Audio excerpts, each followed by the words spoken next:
recording. Oke. Saya share ulang.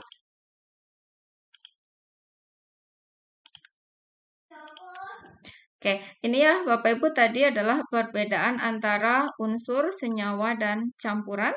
Saya harap bisa dibedakan. Tuh ya.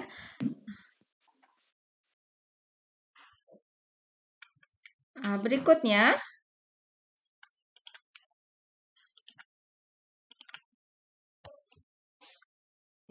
Nah, ilmu kimia ini Kak berarti memiliki ruang lingkup yang sangat luas karena tidak ada kehidupan yang lepas dari zat kimia gitu ya. Ini suara saya bisa didengar ya? Bisa. Oke. Nah, cabang-cabang ilmu karena ilmu kimia ini lingkupnya sangat luas, maka cabang-cabang ilmu kimia juga terus berkembang gitu ya. Sekarang kimia itu sangat sangat luas sekali. Ya, dulu paling hanya diketahui ada kimia organik, ada kimia anorganik, kimia analisis, kimia fisik, biokimia, kimia fisik, gitu ya. Kemudian kimia farmasi dan lain-lain. Tapi sekarang ilmu kimia itu tidak hanya bercabang, tapi juga rantingnya banyak, gitu ya. Kimia anorganik pun nanti bercabang lagi, gitu ya. Kimia anorganik khusus tentang logam berat misalkan. Kemudian ada kimia organik yang khusus ke bagaimana sintesis gitu. Kemudian kimia analisis pun berkembang lagi. Ada kimia farmasi analisis. Itu kan udah perkembangan lagi gitu ya. Nah, kemudian ada kimia analisis makanan.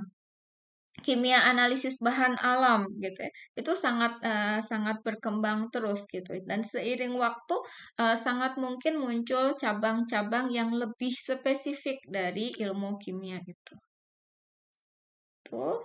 Nah, berikutnya kita ngomong hal yang paling mendasar dari materi atau zat kimia ya. Zat kimia itu selalu tersusun dari yang namanya atom. Atom itu sebenarnya tadi bisa disebut juga unsur gitu ya. Bagian terkecil dari suatu molekul. Dulu teori atom yang pertama itu diperkenalkan oleh Dalton. Ya, Dalton ini menyatakan bahwa atom itu tidak dapat dibagi-bagi lagi, gitu ya, menurut Dalton.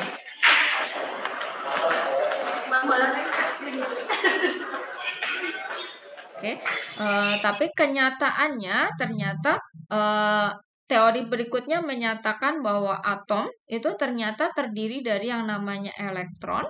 Elektron itu yang bermuatan negatif. Kemudian ada proton dan juga ada netron. Kalau proton itu bermuatan positif, kalau netron itu netral, artinya tidak punya muatan. Itu tentang atom. Sekilas ya kita ngomongin atom, berarti kalau atom itu terdiri dari elektron, proton, dan netron. Nah, kemudian kita ngomongin lambang unsur atau lambang atom, gitu ya. Nah, lambang atom, kenapa ini jadi gede sekali ya tampilannya? Ini kepotong ya. Di sini tuh X, A, Z gitu ya. Jadi ada A kecil, Z kecil di bawahnya. Jadi A-nya di atas, Z-nya di bawah gitu ya. Nah, itu dinyatakan kalau X ini adalah nama unsurnya atau lambang unsurnya. Misalkan tadi lambang unsurnya O, gitu ya. Nah, kemudian nanti di atasnya dituliskan nomor massanya. Ya, setiap atom atau setiap unsur itu punya massa tertentu. Massa itu artinya berat, ya. Berat badannya berapa gitu ya. Berat badan dari unsur atau atom itu berapa. Kemudian selain punya berat tertentu juga punya namanya nomor atom. Nah, nomor atom itu nanti jumlahnya sama dengan elektronnya. Gitu. Ya, jumlah elektronnya. Tuh. Nah, karena tadi kita ngomongin zat atau materi itu selalu terdiri dari unsur atau atom yang saling terikat, gitu ya. Jadi atom-atom itu saling terikat. Nah, terikat ini kemudian akan terikatnya melalui apa? Nah, ternyata terikatnya melalui yang namanya ikatan kimia. Ya, ada ikatan kimia. Ikatan kimia adalah gaya, sebenarnya gaya ya, gaya antara elektron dengan elektron yang diperlukan untuk mengikat dua atom atau lebih membentuk molekul atau senyawa. Itu ikatan kimia. Nah, ikatan kimia itu ada ikatan ionik, ya, ion berarti ada ion positif, ion negatif. Nah, ikatan ionik itu terbentuk antara ion positif dan ion negatif. Tuh. Kemudian ada ikatan kovalen. Kalau ikatan kovalen itu terjadi terjadi karena pemakaian elektron secara bersama-sama, ya.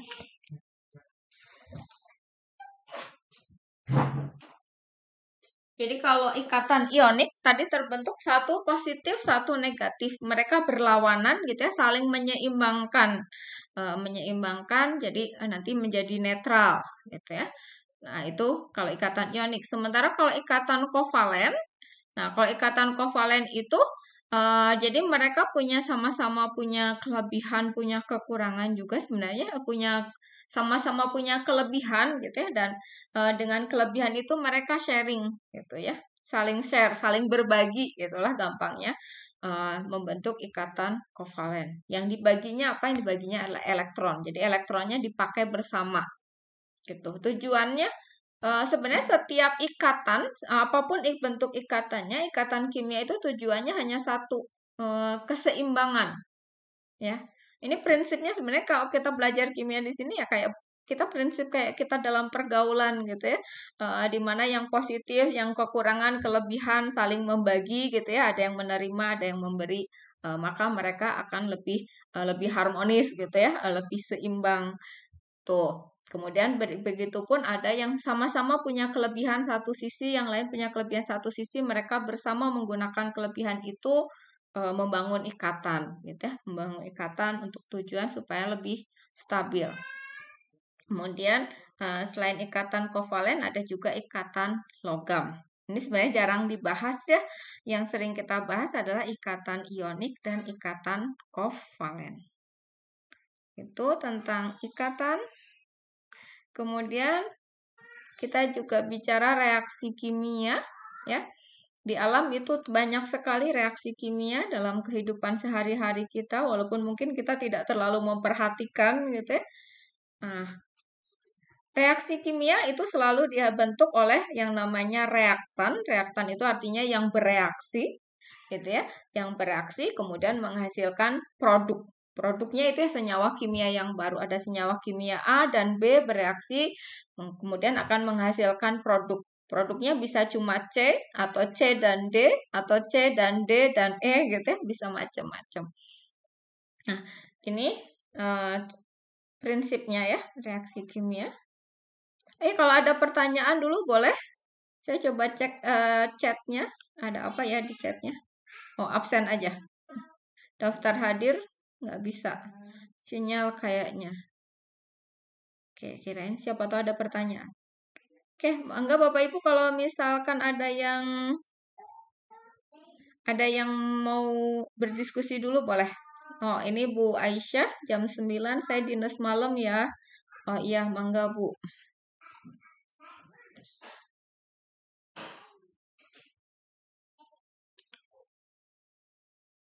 Mangga Bapak Ibu ada?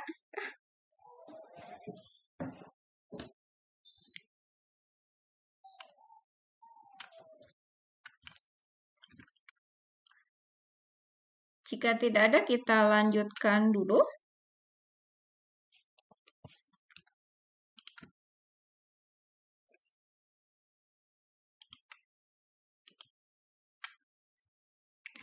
Ya, ini reaksi kimia. Kita contoh lihat reaksi kimia.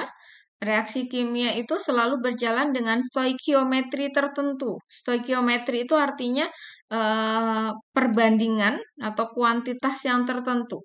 Ya, kalau untuk reaksi kimia.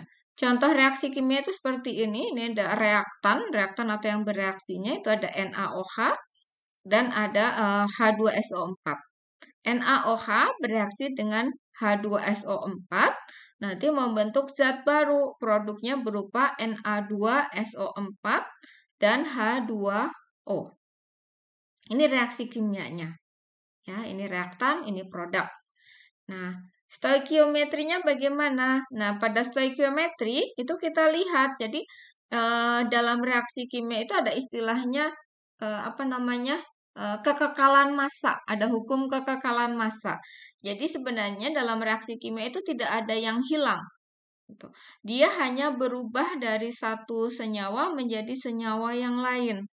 Nah, kan ini tadinya ada H2 NaOH, ada H2SO4. Nah, mereka kemudian membentuk Na2SO4. Tadi kalau nggak ada duanya, di depan ini nggak ada dua, berarti Na-nya di sini di kiri hanya satu, tapi ketika di kanan kenapa jadi dua? Gitu. Nah, ini berarti NaOH yang dibutuhkannya tidak cukup satu nih untuk membentuk NaSO4. Nah, maka ditambahkan di sini 2O, berarti butuh NaOH-nya 2 untuk menghasilkan satu Na2SO4. Ya, kemudian H2SO4-nya ini kemudian kan di sini SO4-nya pindah ke Na, berikatan dengan Na. Kemudian H2-nya berikatan dengan O, membentuk H2. Seperti itu. Nah, perbandingan mol pada reaksi di atas adalah 2 mol NaOH, ya. NaOH-nya ada 2, akan bereaksi dengan 1 mol H2SO4 membentuk 1 mol Na2SO4 dan 2 mol H2O. Itu baca persamaan ininya.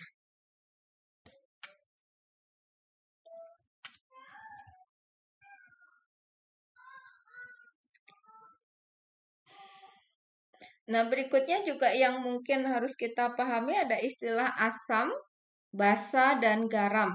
Gitu ya. Bapak Ibu tentu sangat sering ya dengan istilah di kimia itu ada senyawa asam, senyawa basa, dan senyawa garam. Nah, kita belajar dulu dengan asam basa dulu. Sebenarnya kalau yang namanya garam itu adalah hasil reaksi dari asam dan basa itu membentuk garam. Kayak tadi contohnya yang di atas ini NaOH basa, H2SO4 asam. Nah, asam dan basa itu membentuk senyawa yang bersifat netral atau disebutnya garam. Ini Na2SO4-nya itu garam. Gitu. Nah, asam dan basa itu apa sih? Gitu ya. Ternyata ada 3 teori tentang asam dan basa. Ya, teori asam basa yang pertama adalah teori Lewis, teori Arrhenius, dan teori Bronsted-Lowry. Tuh. Ini sebenarnya tidak mana yang salah, mana yang benar, tidak ada yang salah, tidak ada yang benar. Tiga-tiganya benar gitu ya, punya pandangan walaupun pandangannya agak berbeda gitu, tapi ketiga-tiganya benar. Jadi 3 teori ini digunakan dalam menyebutkan asam dan basa. Pertama teori Lewis. Lewis itu mengatakan kalau asam adalah zat yang cenderung menerima elektron dari basa. Nah, asam berarti kebalikannya. Ya. Asam kan menerima elektron dari basa. Berarti basa itu sebaliknya. Basa dia cenderung memberikan elektron. Gitu. Itu kalau menurut Lewis. Kemudian kalau menurut Arrhenius, ini asam basa yang paling mudah dipahami, itu adalah menurut Arrhenius menurut saya. Jadi kalau yang disebut asam, itu adalah zat yang melepaskan H+ atau proton ya, H+ bila dilarutkan dalam air. Contohnya apa? Oh, HCl. HCl kalau di dalam air itu akan membentuk H+ dan Cl-. Nah, berarti HCl itu asam.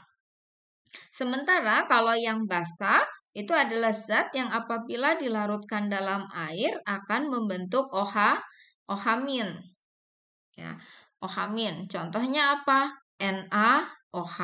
Ya, NaOH itu kalau dilarutkan dalam air itu akan membentuk Na+ dan OH-. Maka NaOH itu berarti bersifat basa. Itu teori menurut Arrhenius ya.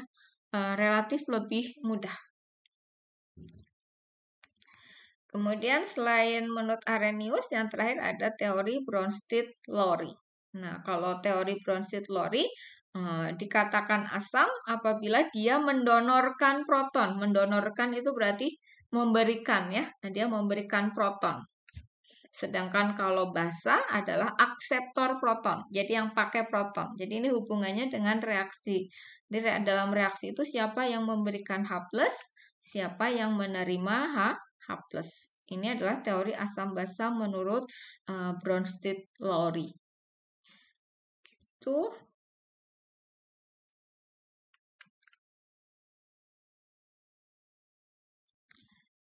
Setiap molekul asam dan basa apabila bereaksi itu akan membentuk yang namanya molekul garam. Garam adalah molekul yang terbentuk melalui ikatan ionik dan bersifat netral. Ya, ini contohnya adalah tadi ya, basa, NaOH, kan dia melepaskan OH- kalau dilarutkan dalam air. OH-, kemudian ini HCl, dia bersifat asam, dia akan melepaskan H+. Nah, Na plus dengan Cl-, ingat ya melalui ikatan ionik, Na plus dan Cl- nanti ketemu membentuk NaCl. NaCl ini garam dapur ya, udah biasa ada di rumah kita. Nah, selebihnya ini berarti reaksi pembentukan garam itu selalu diikuti dengan pembentukan air, gitu ya, H2O. Ini contoh asam basa dan garam. Saya harap Bapak Ibu bisa membedakan, bisa jelas apa itu asam basa dan garam. Oke. Nah, enggak ada yang mau diskusi dulu, boleh? Apakah susah dimengerti Bapak Ibu?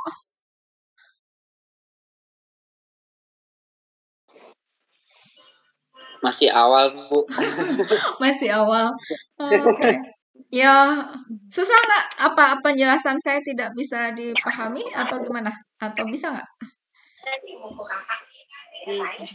Mengikuti dulu, Bu. Mengikuti dulu. Oke. Ya.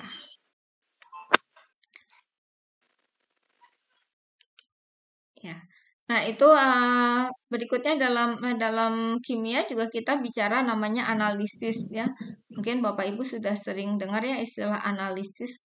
Oh, lagi menganalisis. Analisis itu intinya adalah menjawab pertanyaan ada apa, kemudian ada berapa. Sebenarnya itu ya analisis tuh.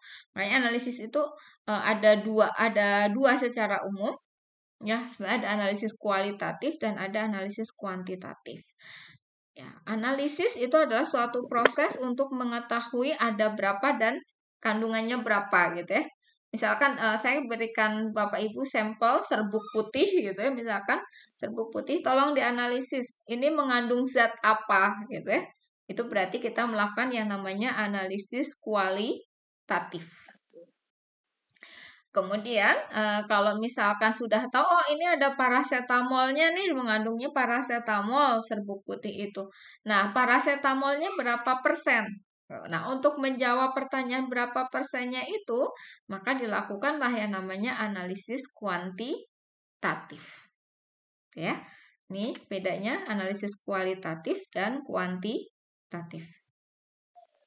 Itu.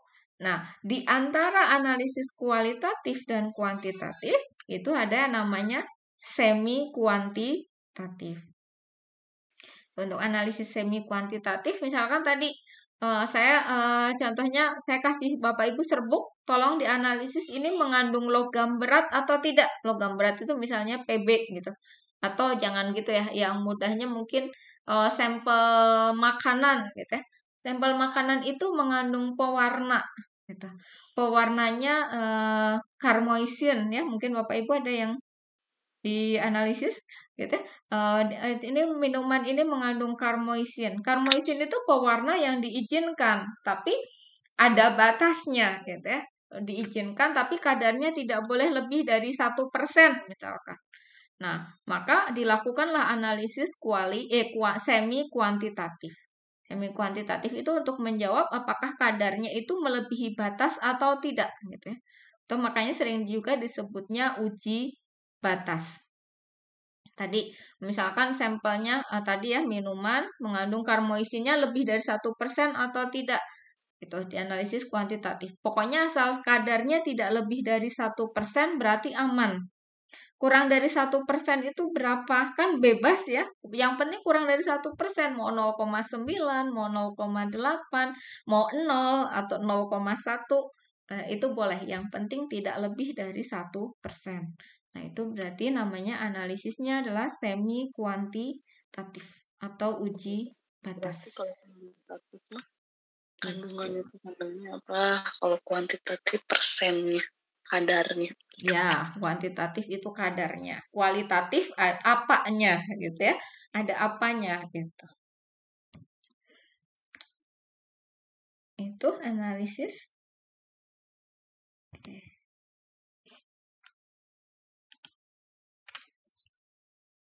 Nah, metode analisis kan kalau kita mau menganalisis kita butuh metode. Nah, metode analisis secara umum itu ada 2 macam sebenarnya. Ada metode analisis kimia dan ada metode analisis fisiko-kimia. Metode analisis kimia itu adalah analisis yang didasarkan pada reaksi kimia tertentu. Contohnya titrasi. Mungkin Bapak Ibu dulu pernah ya waktu di SMF gitu ya. Di SMF belajar titrasi asam basa, titrasi redoks, titrasi kompleksometri gitu ya. Nah, itu adalah contoh termasuk ke dalam golongan metode analisis kimia. Itu kalau yang analisis kimia, jadi didasarkan pada reaksi kimia tertentu. Kemudian kalau metode analisis yang fisiko-kimia, itu biasanya menggunakan instrumen. Instrumen itu ya alat tertentu gitu ya. Alat tertentu itu bisa misalkan spektrofotometri UV vis, kemudian ada KCKT, ada AAS, ada FTIR gitu ya. Banyak sekali sekarang metode analisis yang berkembang. Nah, itu disebutnya metode analisis fisiko-kimia. Itu kalau yang untuk kimia dasarnya sekedar mengulas saja, tidak akan terlalu mendalam. Tadi ada yang komentar. Di sini Bu belum mengerti yang reaksi kimia. Menyimak saja dulu. Masih mengikuti Bu. Oh, yang reaksi kimia. Gimana Bu Melina? Belum mengertinya? Gimana? Coba. Saya coba kembali ke yang reaksi kimia.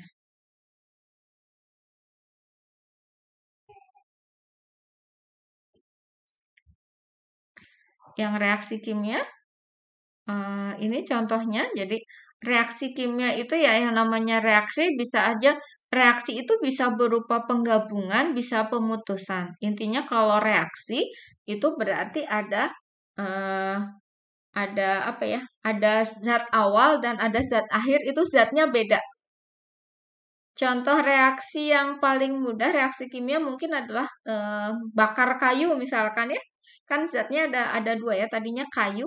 Kayu itu sebenarnya kalau secara kimia namanya biasanya lignin gitu ya. Senyawa kimianya lignin, kemudian dibakar. Bakar itu adalah reaksi dengan oksigen. Ya. Lignin itu senyawanya kompleks ya rumusnya, jadi C gitu ya, C-nya banyak, C saling berikatan. Nah, ketika dibakar itu nanti tadinya bentuknya kan kayu ya, kayu sama api membakar gitu. Kemudian ketika hasil reaksinya itu berupa apa? Berupa abu. Ya, abu dan asap. Gitu ya, asap atau jelaga gitu ya, sebenarnya namanya jelaga. Nah, jelaganya itu apa? Oh, jelaganya karbon. Jadi tadinya yang lignin itu karbon terikat gitu ya, terikat saling berikatan panjang. Ketika dibakar dia akan melepaskan membentuk ada karbonnya yang jelaga yang hitamnya, kemudian ada asapnya. Kemudian dia juga membentuk yang namanya CO2, gasnya, gas yang panas dibuang ke udara. Kemudian juga dia menyisakan debunya. Gitu ya. Debu. Nah, debu ini kan udah beda dengan kayu yang awalnya kita bakar tadi. Ya. Ini yang namanya reaksi kimia. Jadi zat awal itu akan sangat berbeda dengan zat akhir. Tapi zat akhir itu terdiri dari atom-atom yang sama sebenarnya. Atom yang tadi dipecah jadi senyawa-senyawa yang baru. Itu yang namanya reaksi kimia. Gitu mungkin Bu Melina, apakah bisa ditangkap maksudnya?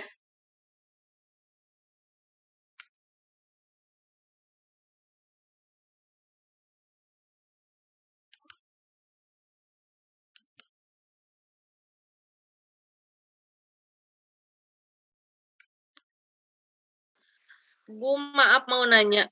Iya, Mama. Kalau reaksi kimia itu hanya antara asam dan basa saja atau yang lainnya juga bisa? Macam-macam sekali, Bu. Reaksi kimia itu. Ya, ketika kita masak gitu ya, itu juga ada reaksi kimia.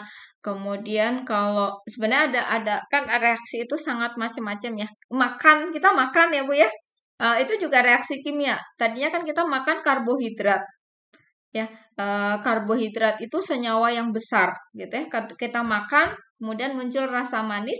Nanti ketika diserap dari usus di ususnya itu diserapnya adalah berupa glukosa gitu ya. Nah, itu berarti adalah reaksi kimia juga. Reaksi kimia itu bisa pemecahan, tadinya yang molekul gede jadi kecil-kecil, atau bisa juga penggabungan gitu ya. Nah, penggabungan itu dari molekul kecil jadi besar gitu. Atau bisa juga tadi kayak reaksi asam basa itu contoh reaksi yang sangat sederhana sebenarnya.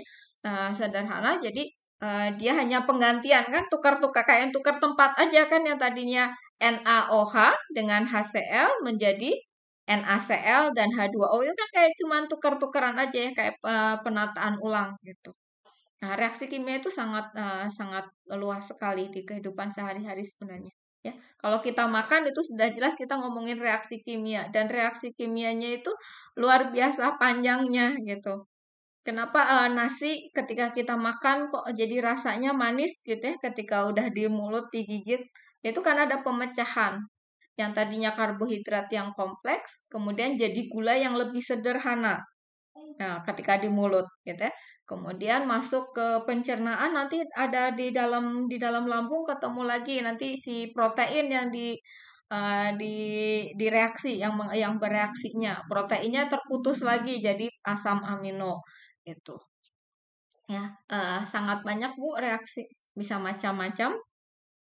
Ya, apalagi dalam tubuh kita itu udah pabrik kimia segala rupa.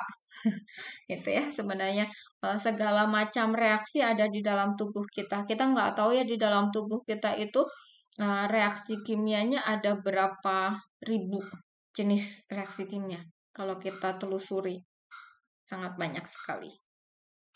Mungkin itu. Ada lagi Bu? Yang lain mungkin? Enggak? Bu mohon izin penjelasan mengenai perbedaan 2Na dengan Na2. Ya, kalau 2Na nggak ada Na2 sebenarnya. Kalau gini Bu, gimana ya saya ngejelasinnya? 2Na itu berarti ada 2 atom Na. Na itu natrium ya, dua unsur, ada 2 terpisah. Jadi masing-masing kayak ada 2 orang. Gitu ya. Masing-masing pribadi sendiri, sifatnya sama-sama natrium. Tapi kalau misalkan tadi Na2, sebenarnya nggak ada ya, kalau unsur zat Na2-nya saja nggak ada, tapi adanya Na2SO4. Nah, Na2SO4 itu sebagai satu zat sendiri. Satu zat, bukan ada 2 Na, ya walaupun satu zat gitu ya, Na2SO4 itu satu zat, itu tersusun dari ada 2 atom Na, ada 1 S, ada 4 O gitu. Tapi membentuk satu kesatuan. Sifatnya akan sangat berbeda. Gitu. Sifatnya berbeda. Misalkan tadi yang gampangnya mungkin Na. Na itu natrium. Natrium itu sangat reaktif. Reaktifnya itu gini. Dia bisa meledak loh. Kalau misalkan kita punya logam Na ya Bu ya, Na saja. Na kena air itu bisa kayak membentuk ledakan. Itu Na. Zatnya sifatnya sangat berbeda. Tapi ketika Na itu membentuk senyawa baru, membentuk molekul baru jadi NaCl, garam dapur, reaktif nggak? Sifat reaktif dari Na-nya nggak ada, gitu. Na dengan Cl jadi bumbu dapur kan ya, masakan kita jadi enak gitu dengan NaCl. Tapi Na-nya saja itu menakutkan, sebenarnya dia sangat mudah meledak. Oh, saya lihat muka saya aneh ya. Ini kesorot lampu. Itu ya. Jadi ketika zatnya beda, ini jadi beda zat ya, Ibu-ibu. Beda zat, beda karakter, beda sifat.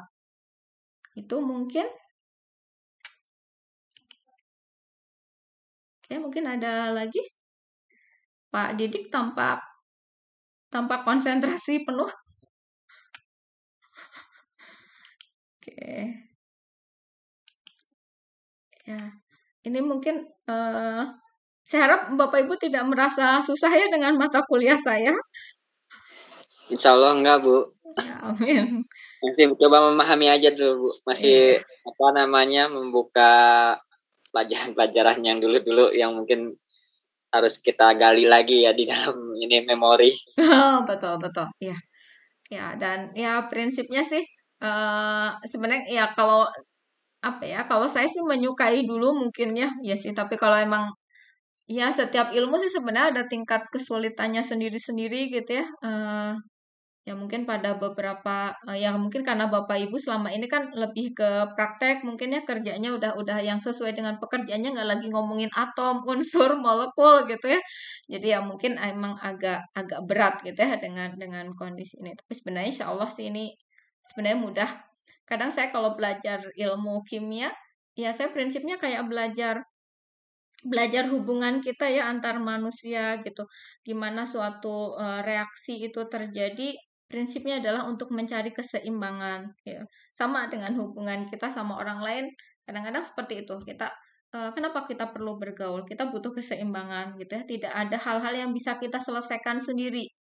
Begitupun dengan atom, dengan unsur gitu ya, dengan molekul. Kenapa kok mereka saling berikat? Prinsipnya itu tadi, untuk menjaga supaya mereka ada tujuan yang ingin dicapai sebenarnya dengan berikatan itu. Ya, dengan berikatan tadi kenapa kok natrium yang sangat reaktif ketika membentuk senyawa baru dengan Cl, itu jadi Cl pun racun ya Bapak Ibu ya sebenarnya klorida kan ketika sendiri-sendiri natrium itu sangat reaktif, Cl itu beracun ya, klor itu beracun. Tapi kenapa ketika mereka bersatu si Na itu cenderung tadi reaktif dan kebetulan dia juga membentuk ionnya nanti plus gitu ya. Ketika plus itu kelebihan ya, sebenarnya kelebihan tapi dengan kondisi kelebihan itu juga mungkin tidak nyaman ya, tidak seimbang. Dia butuh menyeimbangkan diri, maka dicarilah yang muatannya negatif. Oke, Anda yang bermuatan negatif, saya bermuatan positif, kita bersatu untuk tujuan yang baru gitu ya. Terbentuk NaCl. NaCl sifatnya benar-benar baru, dia punya misi tertentu gitu. Oh, ternyata dengan terbentuknya zat baru itu punya manfaat yang baru gitu. Itu mungkin sekedar sekedar sharing supaya mungkin Bapak Ibu lebih tertarik belajar kimia gitu. Itu mungkin untuk yang kimia dasarnya.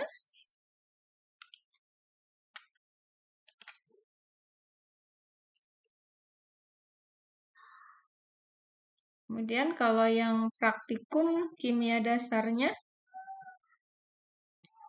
itu ya, ketika kita mau praktikum kimia sebenarnya tidak hanya kimia dasar ya, kita masuk praktikum apapun gitu yang berhubungan dengan bahan kimia, maka kita bahan kimia itu selalu punya sifat, kita harus ingat punya sifat-sifat tertentu. Tidak semuanya aman. Kalaupun aman sebenarnya tingkat keamanannya relatif ya, seperti nasi. Nasi kita makan aman, tapi kalau berlebihan ya sama aja bisa jadi racun buat tubuh kita gitu ya. Gula mungkin manis gitu ya kita konsumsi, tapi ketika kita mengkonsumsinya berlebihan, dampaknya luas ke tubuh kita, yang diabetes lah, yang dan lain sebagainya gitu ya. Pengaruhnya panjang. Nah, setiap bahan itu punya karakter tertentu gitu ya, punya sifat tertentu. Nah, untuk mengetahui sebelum kita menggunakan bahan kimia untuk praktikum atau untuk percobaan atau untuk penelitian, maka sebaiknya kita pelajari bagaimana sifat dan profil keamanan dari bahan tersebut. Nah, kalau kita ingin mempelajari bagaimana keamanan bahan, bagaimana seharusnya menangani bahan tersebut gitu ya. Jadi kita prinsipnya kalau ini praktikum ya, kita ngomongin praktikum, ketika kita mau praktikum pastikan diri kita safe dulu, safety-nya kita bangun. Nah, untuk safety kita berarti kadang-kadang memerlukan APD tertentu gitu ya. APD-nya apa sih yang kita perlu gunakan gitu. Nah, itu tergantung dari bahan yang akan kita gunakannya. Kalau bahannya misalkan hanya NaCl, relatif aman, gitu ya, kita mungkin tidak memerlukan APD yang berlebihan, gitu ya. Tapi kalau kita misalkan pakainya asam sulfat, gitu ya, asam sulfat itu kena tangan mudah sekali mengiritasi, gitu ya, panas, bahkan menyebabkan melepuh, terbakar. Semakin konsentrasinya semakin tinggi, resikonya juga semakin tinggi. Nah, kita harus mempelajari bagaimana sifatnya, kemudian nanti kita butuh APD-nya. APD itu alat perlindungan dirinya seperti apa. Nah, kita harus pelajarin. Untuk mempelajarinya kita bisa gunakan yang namanya MSDS.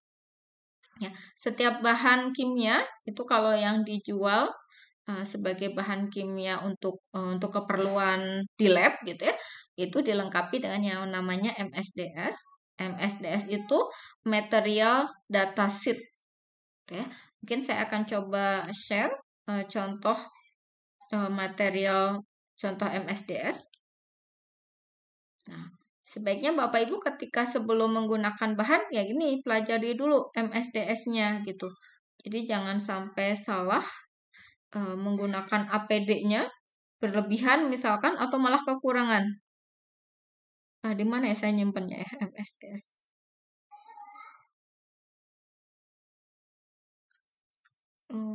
Saya lupa. Mungkin kita bisa cari saja di sini ya.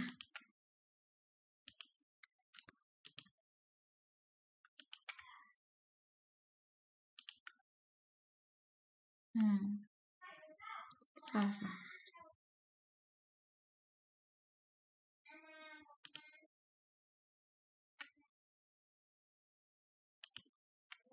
Oke, share. Nah, kita bisa coba cari misalkan MSDS asam sulfat misalkan. Asam sulfat itu bahasa Inggrisnya sulfuric acid. Ya, kita ketik ini sudah ada MSDS sulfuric acid. Nah, ini bisa dari LabChem. Nah, ini MSDS dari asam sulfat seperti ini. Ini ada namanya. Ini identitasnya. Identitas itu ya pengenalnya gitu ya. Kayak kita KTP-nya gitu ya. Nama produknya ini bentuk produk adalah substance. Substance itu senyawa, ya istilah dalam bahasa Inggrisnya. Nah, ini formulanya. Formula itu rumus kimianya H2SO4. Sinonimnya atau nama lainnya baterai acid ya. Acid itu asam baterai ya, karena ini biasa digunakan untuk mengisi aki kan ya.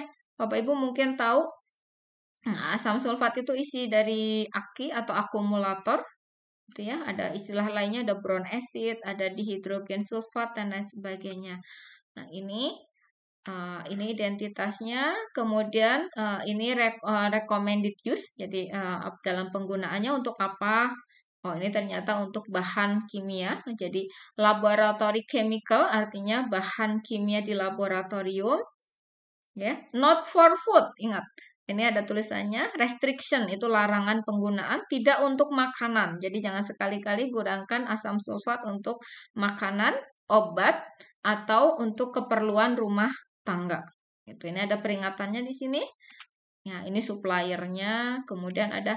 Nah, ini hazard identification. Hazard itu bahayanya. Ya, potensi bahaya. Potensi bahaya kita bisa lihat di sini. Ya, Di sini ada lambangnya, ada piktogram. Sebenarnya ada 9 atau 8 lambang-lambang.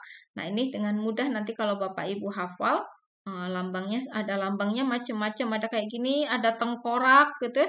Kemudian ada lambang api. Kalau tengkorak itu artinya biasanya karsinogenik.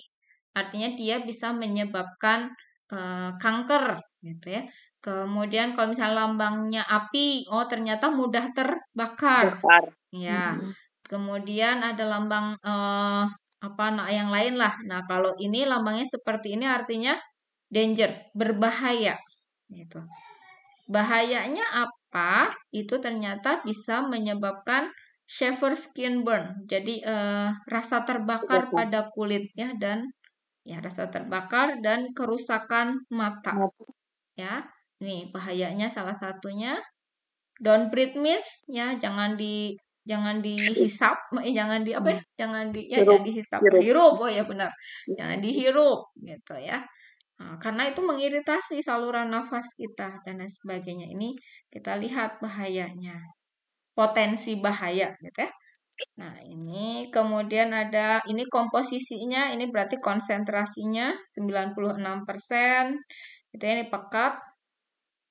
Nah, kemudian ada first aid measures ya. Measure itu pengukuran pertolongan pertama ya. Kalau misalkan tidak sengaja kena tangan atau apa, check the function gitu ya. Ini bisa dipelajari lagi.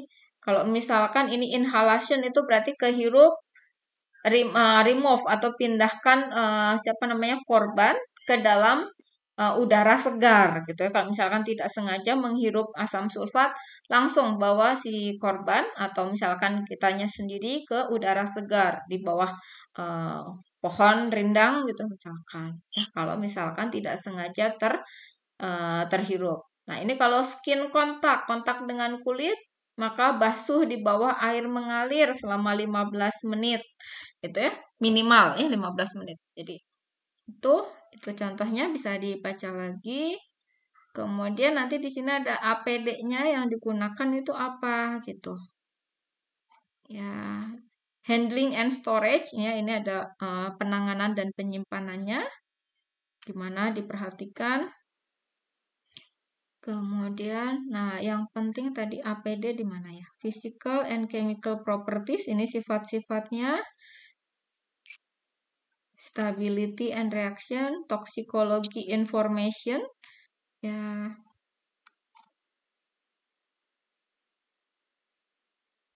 Kelewat Bu, di atas tadi ya. Di atas ya? Stability. Oh ini, ya betul. Ini individual protection measures atau personal protection equipment. Jadi peralatan yang diperlukan kalau kita menggunakan bahan ini, menggunakan asam sulfat. Yang pertama adalah sarung tangan, glove ya, sarung tangan. Oke. Kemudian face shield ya. Nah, sekarang face shield kan udah rada ini ya, gara-gara corona face shield jadi apa ya? Jadi naik daun gitu ya. Kemudian ada chemical resistant apron yang khusus ya buat kimia. Jadi ya jas lab ya, atau gampangnya jas lab apron. Safety glasses ya, kacamata keamanan atau disebutnya Google ya. Jadi kalau ya Google gitu. Nah, ini ada Google Protective ya. Apa bedanya ya? Harusnya ini sama ya. Setahu saya ini sama loh, Google sama safety glasses. Mungkin nanti bisa tahu gitu ya. Kemudian ini menggunakan masker filter tipe E gitu ya. Misalkan. Nah, ini harapannya kayak gini diperhatikan. Jadi ketika kita jangan sampai memakai bahan apapun ya, pokoknya asal jas lab itu pun kalau dimarahin sama asisten gitu ya, jangan seperti itu gitu ya. Jadi harapannya saya sangat berharap sekali bahkan ke mahasiswa-mahasiswa S1 yang sekarang gitu ya, adik-adik ibu-ibu sekalian gitu ya. Nah, ini harap lebih diperhatikan lagi untuk bagaimana keamanan terhadap dirinya sendiri.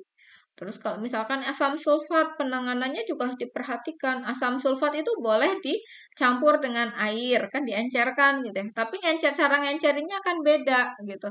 Dengan ketika kita mengencerkan asam klorida misalkan HCl. Ya, kalau HCl ada HCl-nya, kemudian ada HCl di wadah, kemudian disiram pakai air, it's okay, nggak masalah gitu. Tapi kalau misalkan Bapak Ibu punya asam sulfat udah di wadah, kemudian dituangin air secara mendadak, itu bisa menimbulkan percikan ke wajah gitu. Ini juga hal-hal yang harus diperhatikan ya, karena sifatnya beda gitu, karena masing-masing punya sifat yang berbeda. Nah, ini salah satu untuk mengetahui sifat yang berbeda. Kayaknya ketika kita mau praktikum dengan bahan-bahan kimia, sebaiknya kita tahu dulu bisa membaca dulu lah minimal MSDS-nya. Begitu. Itu MSDS. Izin bertanya, Bu. Iya, mangga, Pak. Untuk MSDS ini dia ada rujukan yang yang bakunya nggak, Bu? Kalau kayak kita kan mungkin kayak farmakope gitu kan.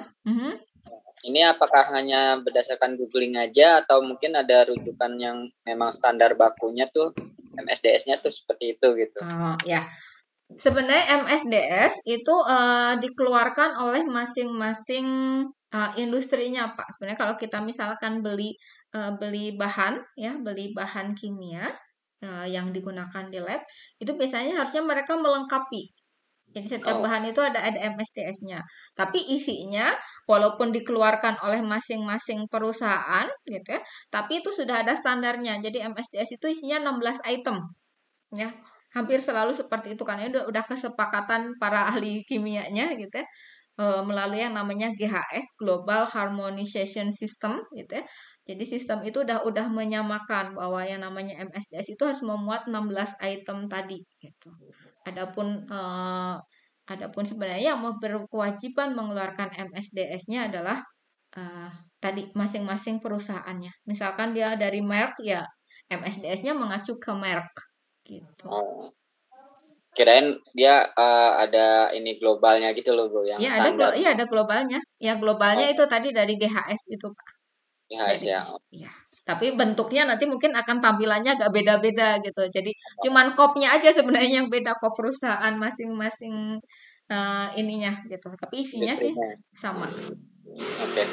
Makasih, Bu. Ya, Pak. Oke, ada lagi, mangga. Nah.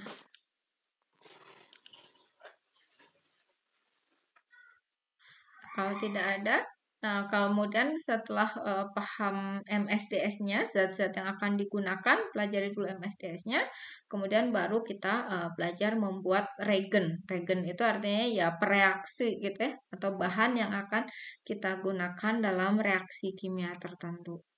Nah, ini contoh reagen yang biasa digunakan di lab, misalkan pakai NaOH 0,1 molar gitu, misalkan. Nah, ini gimana cara buatnya? Ini kita harus buat. Kenapa kok harus dibuat? Karena ya perusahaan menjualnya bukan NaOH 0,1 molar, tapi menjualnya NaOH saja, NaOH dalam bentuk padatan. Nah, kalau yang namanya NaOH 0,1 molar itu artinya adalah larutan NaOH konsentrasinya 0,1 molar. Berarti kita nanti harus buat NaOH-nya ini harus dilarutkan dengan sejumlah pelarut sampai dapat konsentrasi sekian. Ada yang masih ingat mungkin bagaimana cara membuat NaOH 0,1 molar? Sangat lupa, Bu. Sangat lupa, alhamdulillah. Nggak apa-apa, Bu. Jangan diingat-ingat semua juga gitu ya. Ya, wajar lah ya. Ya, NaOH misalkan 0,1 molar, itu cara buatnya adalah kita timbang, berarti kalau kita tinggal bilang mau bikinnya berapa banyak, 0,1 molar itu 1 liter misalkan.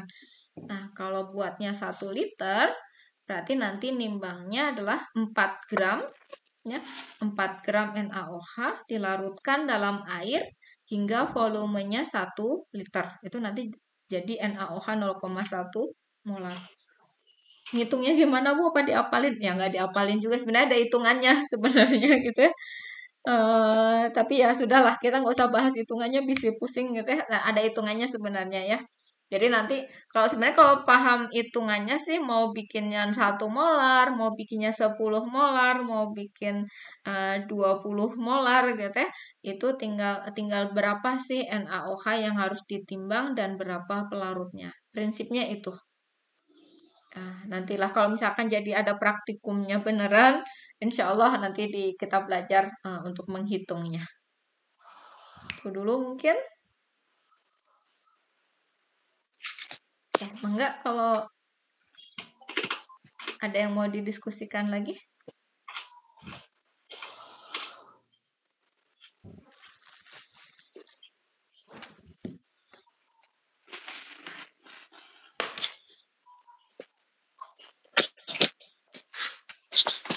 Saya sudah pede ya mau live streaming, ternyata gagal. Oh, nyobain. Malu. Oke lah. Coba lagi nanti. Oke.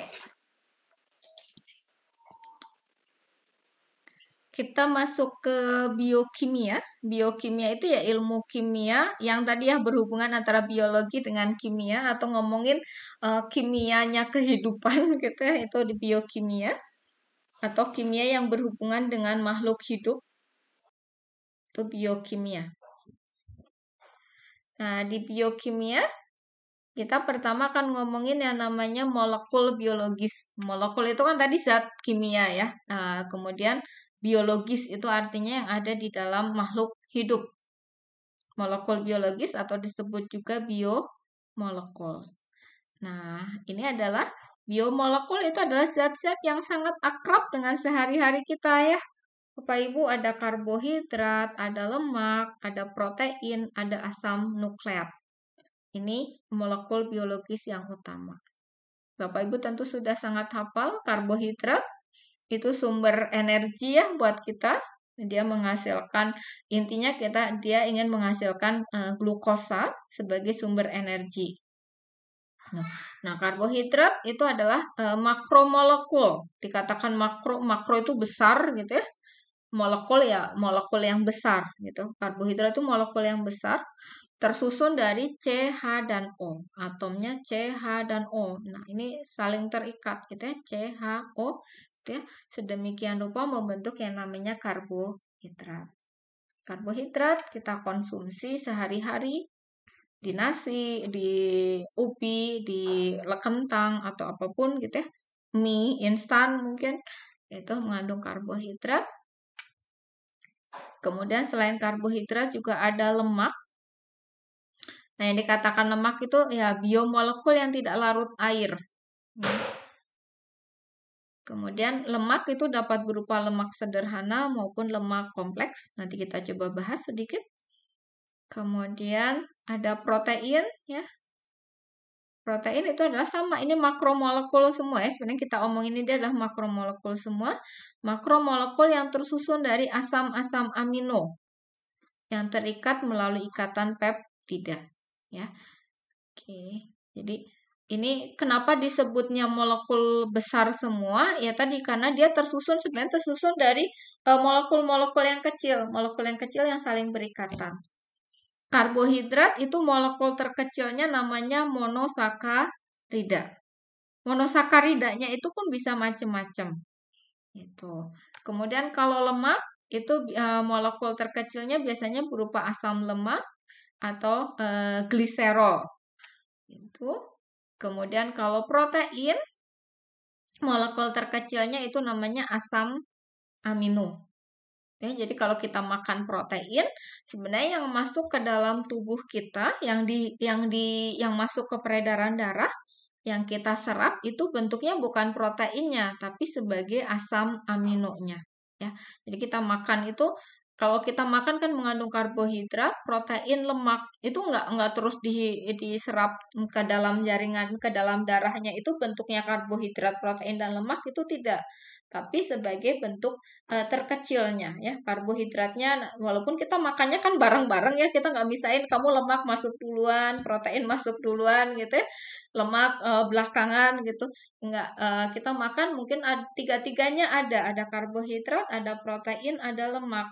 Tapi ya itu luar biasanya tubuh kita itu sudah dilengkapi dengan alat-alat yang bisa membedakan mereka, memecah mereka jadi komponen yang berguna bagi tubuh. Ya, karbohidrat itu yang pertama kali direaksikan atau diurai gitu ya. Yang tadinya besar dipecah duluan di mulut. Ada enzimnya di mulut, ada lipase, kemudian enzim di mulutnya itu ada amilase gitu ya untuk karbohidrat. Nanti pecah jadi molekul yang lebih kecil, masuk ke melalui kerongkongan, lambung, kemudian di usus. Nanti di usus kemudian dipecah lagi jadi monosakaridanya baru diserap ke dalam peredaran darah.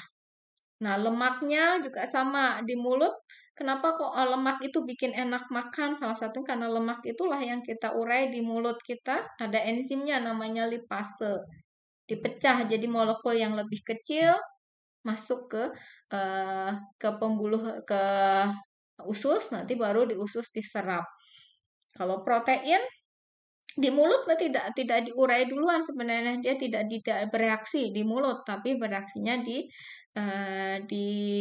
lambung gitu. Di lambung itu ada enzim protease.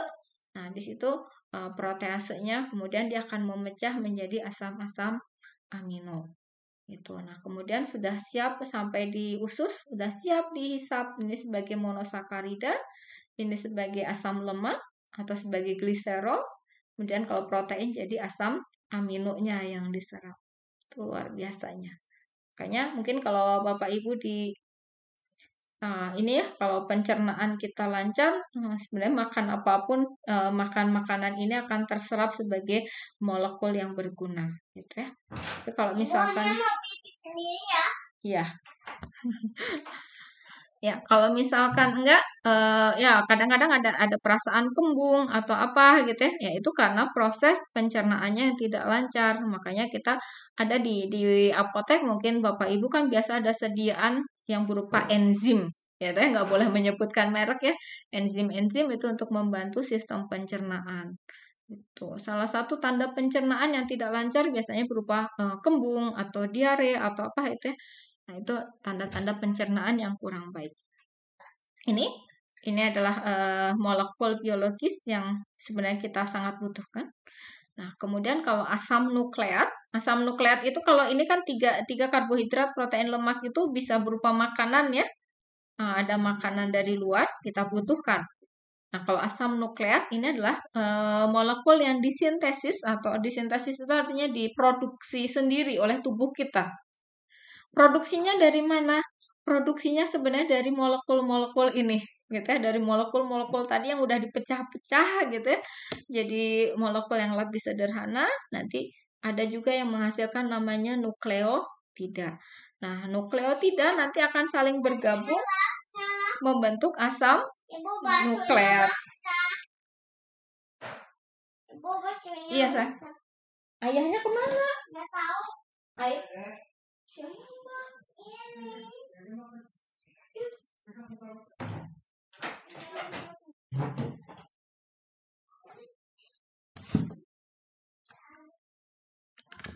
Itu molekul-molekul biologis.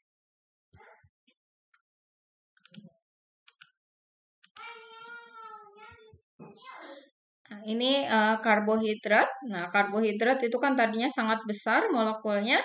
Nah, nanti akan dipecah-pecah. Nah, karbohidrat itu ada yang berupa monosakarida saja. Mono itu berarti satu, ya, hanya ada satu molekul karbohidratnya, molekul karbohidrat. Kemudian ada disakarida, itu ada 2. Kemudian ada oligosakarida, itu beberapa. Sebenarnya disakarida itu juga termasuk oligosakarida, tapi biasanya dipisahkan sendiri kalau yang disakarida. Kemudian ada polisakarida. Ini polisakarida itu tersusun dari ratusan monosakarida. Nah, ini contoh monosakarida. Ini ada eritrosa, ada ribrosa. Mungkin yang Bapak Ibu sering dengar adalah glukosa ya atau gula.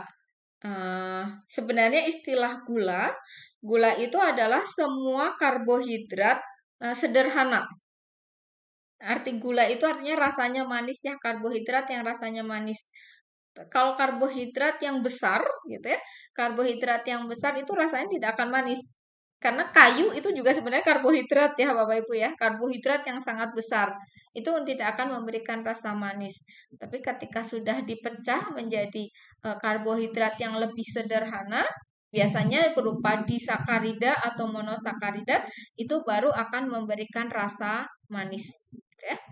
Dan ini minimal Bapak Ibu kenal lah ya yang namanya glukosa. Glukosa itu rumus kimianya seperti ini Bapak Ibu.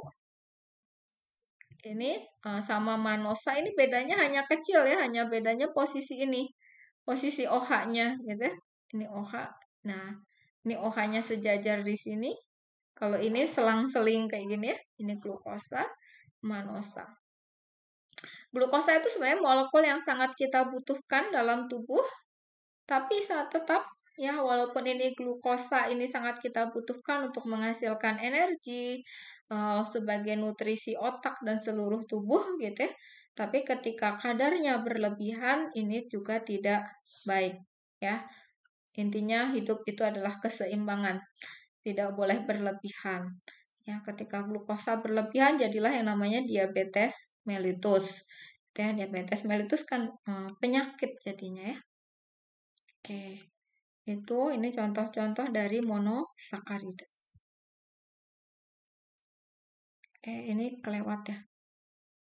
Nah, kemudian ini contoh karbohidrat yang lain, tadi yang monosakarida saja. Nah, ini ada monosakarida, disakarida, oligosakarida, dan polisakarida. Tadi monosakarida ini contohnya yang terkenal itu ada glukosa, ya, glukosa yang biasa, kemudian ada galaktosa, ada fruktosa. Fruktosa itu gula buah ya.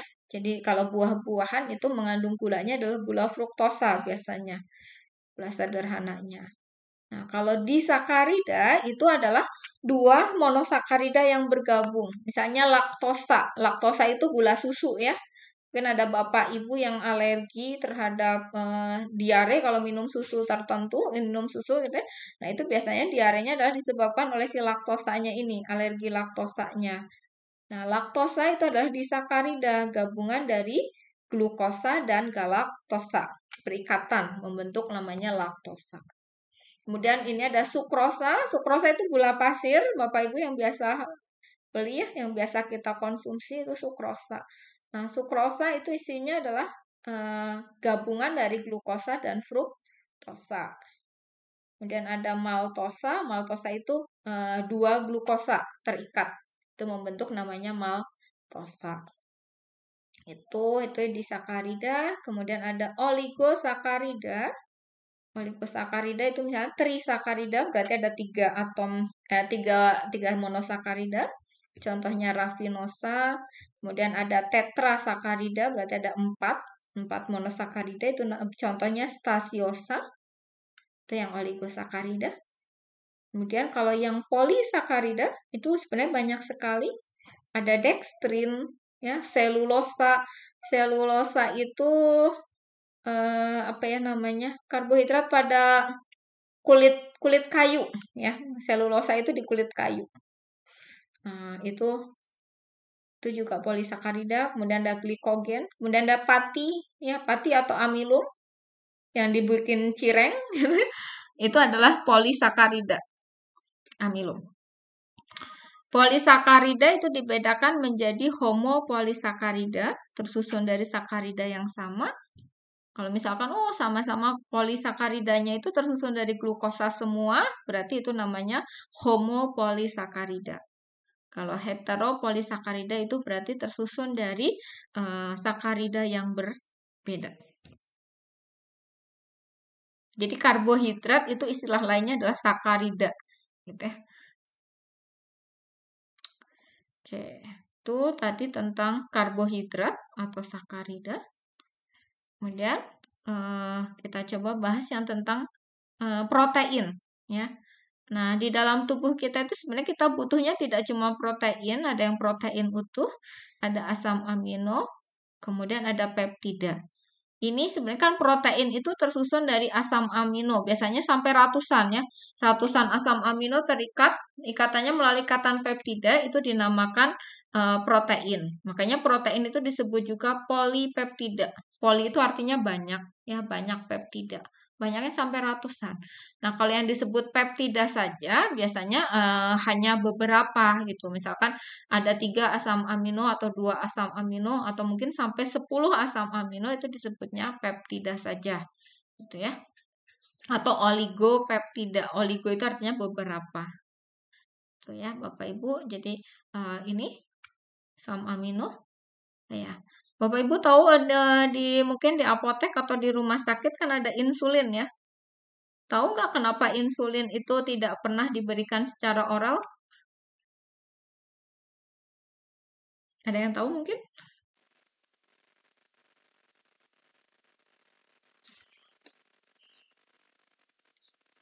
Insulin.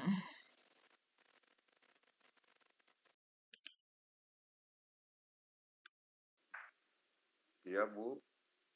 Mohon izin. Iya, gimana Pak? Ya, halo. Iya, mangga Pak. Kenapa insulin ini tidak diberikan secara oral? Iya. Karena dari segi kerusakannya, kalau kerusakannya dari pankreas yang menghasilkan hormon insulin ke pelorang otomatis terus insulin dari luar sehingga dalam bentuk injeksi. Iya, Jadi itu, Bu. oke. Ya, insulin dari luar. Ya, maksud saya kenapa kok ya insulinnya sama dari luar, kenapa nggak diberikan oral aja gitu, misalnya dibikin tablet insulin atau sirup insulin gitu maksud saya, Pak. Nah, ini ada hubungannya dengan protein ini sebenarnya. Karena tidak melalui pemecahan terjadi metabolisme mungkin, Bu ya. Ya, hubungannya itu ya. Jadi kalau Metabolisme, ya kalau tadi saya udah jelaskan kalau protein masuk melalui saluran cerna maka nanti terserap ke dalam tubuhnya dalam bentuk asam amino gitu ya kalau diberikan secara oral. Jadi nanti di perut di lambung kan nanti diurai gitu ya, dicerna menjadi asam amino. Berarti nanti bukan insulin lagi tapi jadinya asam aminonya gitu. Makanya dia harus diberikannya langsung ke darah gitu ya, ke darah. Ketika dia masuk ke darah, maka dia bentuknya tetap sebagai proteinnya atau sebagai insulinnya, bukan pecahan-pecahannya gitu, Pak. Ya, itu mungkin sekedar kita agar tahu aja, oh iya bahwa protein ini karena insulin itu adalah suatu protein gitu. Sementara kita butuhnya, tubuh kita itu butuhnya dalam bentuk insulinnya. Nanti kalau diberikan secara oral, kita dapatnya asam aminonya gitu. Itu kan ya. Nah, protein itu ada protein sederhana, itu hanya tersusun dari asam amino. Kemudian ada juga yang protein terkonjugasi. Protein terkonjugasi itu artinya protein yang tersusun dari asam amino dan molekul organik yang lain. Ya, misalkan protein terkonjugasi itu bisa disebut ada istilah lipoprotein. Oh, membran sel kita tersusun dari lipoprotein. Lipoprotein itu kan berarti lipo itu lipid ya, dari lipid dan protein. Jadi gabungan antara protein dengan lipid atau lipid itu nama lainnya lemak. Lemak. Ya. Itu jadi bisa ya Bapak Ibu membedakan asam amino, peptida dan protein. Ini contoh protein terkonjugasi, ada lipoprotein gitu ya. Nah, lipoprotein ini terdisusun dari lipid ya, atau lemak dan protein. Kemudian ada glikoprotein, itu berarti dengan karbohidrat. Fosfoprotein itu berarti dengan ada protein dan gugus fosfat. Dan ada hemoprotein, contohnya hem atau porfirin. Hem itu ada gugus besi ya, gugus besinya.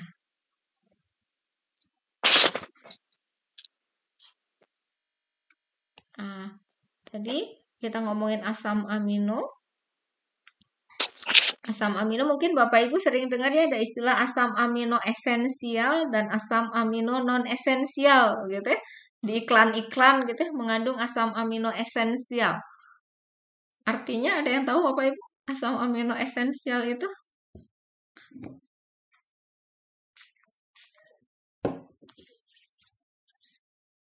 Jadi gini.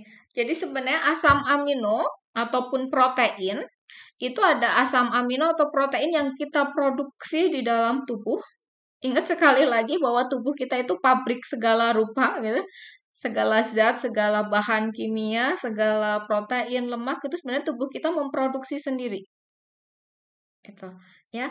Nah, termasuk asam-asam amino ini. Nah, asam-asam amino itu ada yang bisa kita produksi sendiri, tapi ada juga yang tidak bisa kita produksi sendiri.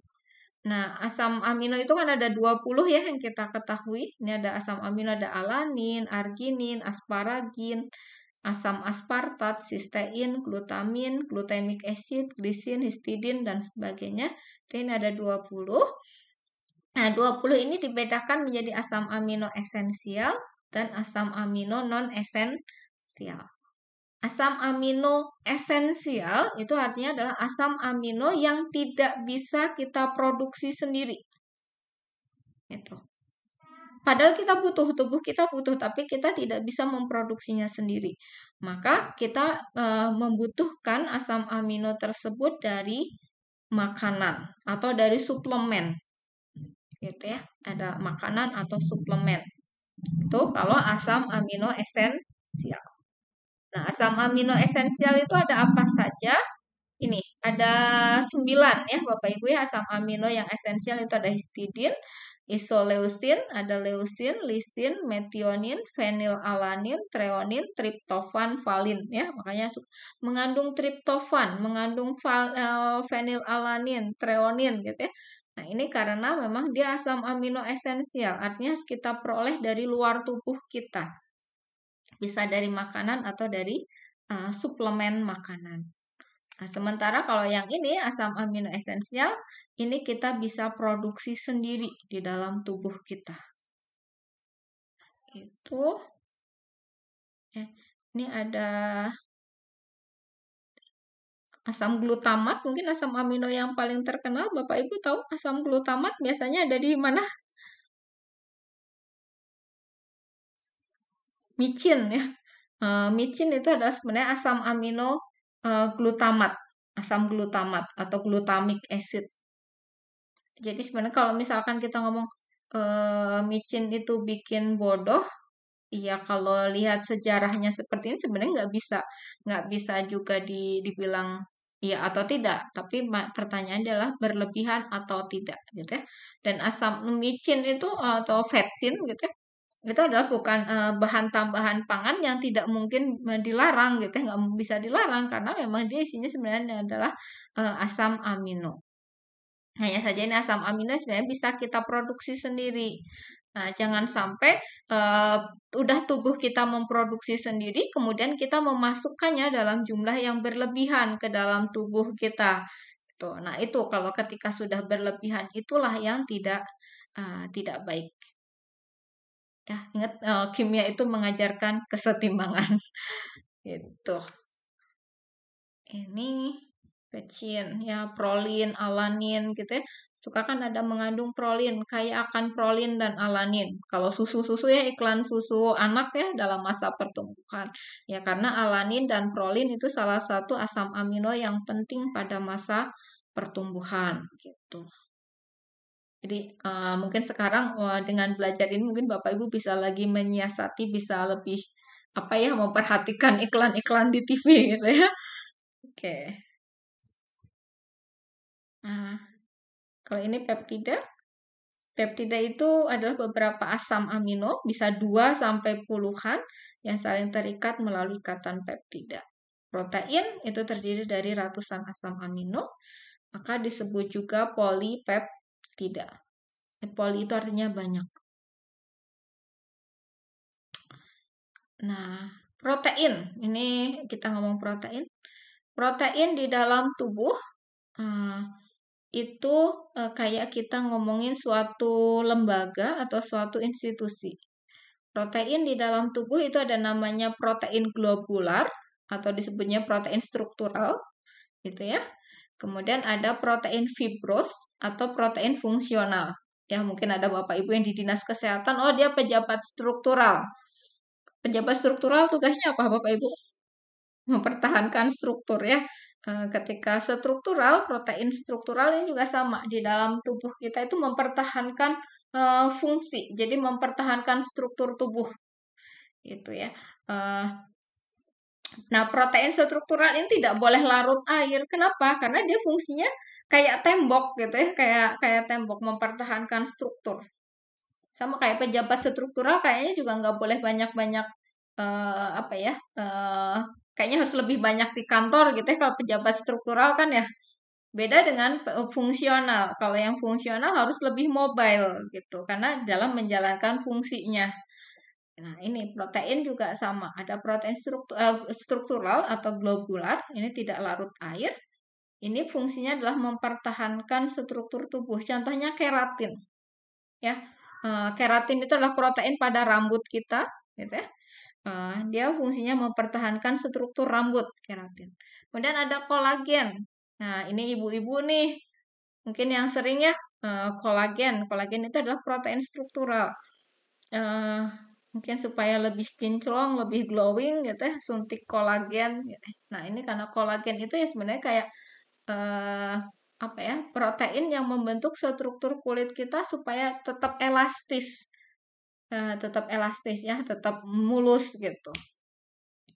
Nah, kalau kolagennya rusak, ya atau produksi kolagennya berkurang, maka kita mungkin membutuhkan tambahan kolagen dari luar, dari makanan atau dari suplemen gitu. Itu untuk protein strukturalnya. Nah, kalau protein fungsionalnya, kalau protein fungsional karena dia harus kesana kemari gitu ya, harus menjalankan fungsinya, harus lebih mobile, dia larut air. Larut air di sini berarti dia akan terbawa ke di peredaran darah.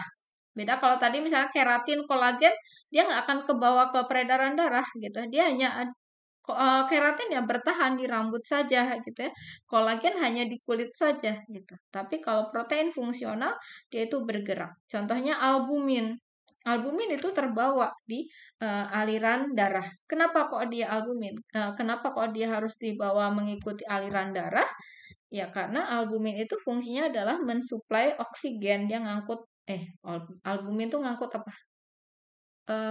Ya mengikat molekul-molekul yang ada di dalam tubuh sebenarnya termasuk nutrisi gitu ya untuk dihantarkan ke sel-sel yang membutuhkannya.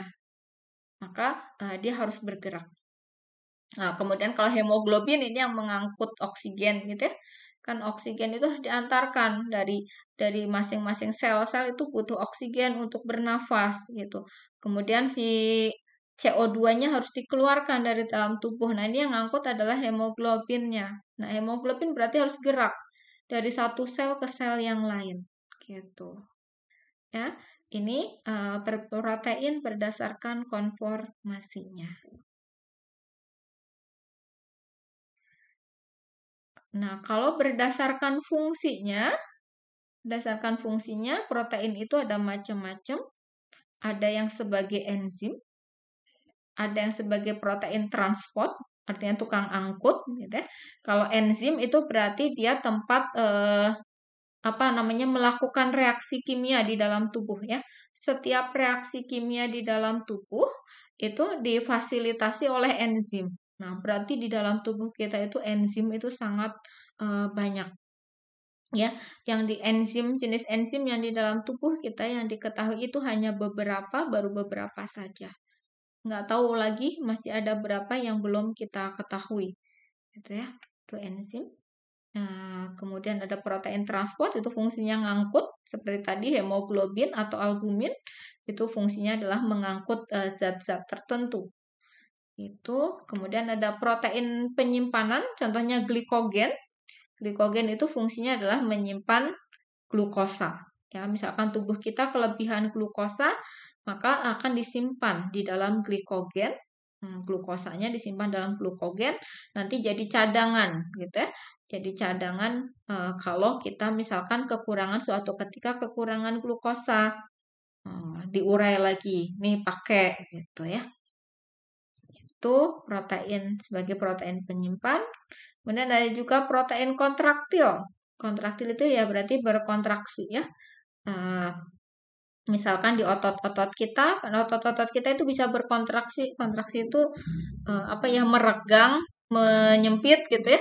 Nah, itu karena ada protein kontraktilnya.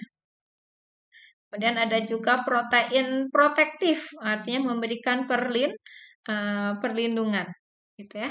Ada yang protein yang perlindungan nih, perlindungan dari apa? Dari benda asing, misalkan. Contohnya apa? Sekarang misalkan dalam kasus COVID, tubuh kita mensekresikan protein-protein perlindungan yang berfungsi untuk membungkus dan mengeluarkan si virus, misalkan dari dalam tubuh kita. Kemudian ada juga yang namanya hormon, ya. Hormon juga ini macam-macam, ada hormon pertumbuhan, hormon seks, ya. Misalkan hormon pada ibu-ibu, pada wanita itu ada hormon estrogen, progesteron. Kalau pada laki-laki ada hormon testosteron, gitu kan. Nah, itu hormon, dia punya fungsi khusus, gitu ya. Oke. Mana? Itu dulu, mungkin ada yang mau didiskusikan, enggak?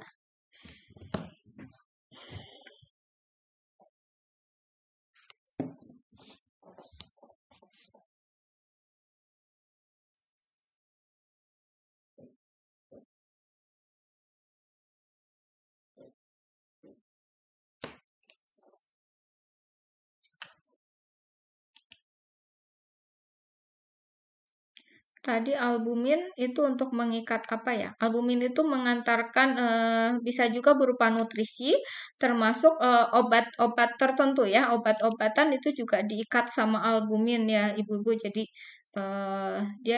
dia fungsinya lebih ke protein pengangkutan. Beda tapi dengan hemoglobin. Kalau hemoglobin itu lebih spesifik ke oksigen dan karbon dioksida. Nah, kalau albumin itu lebih luas lagi sebenarnya dia ngangkutnya. Gitu, ada beberapa obat itu juga diikat di situ, di albumin, ya.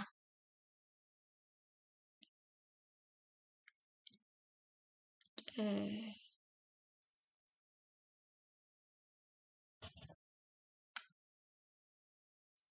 Nah, berikutnya sudah kita bahas karbohidrat, lemak, protein, kemudian kita bahas ini ada lipid atau lemak.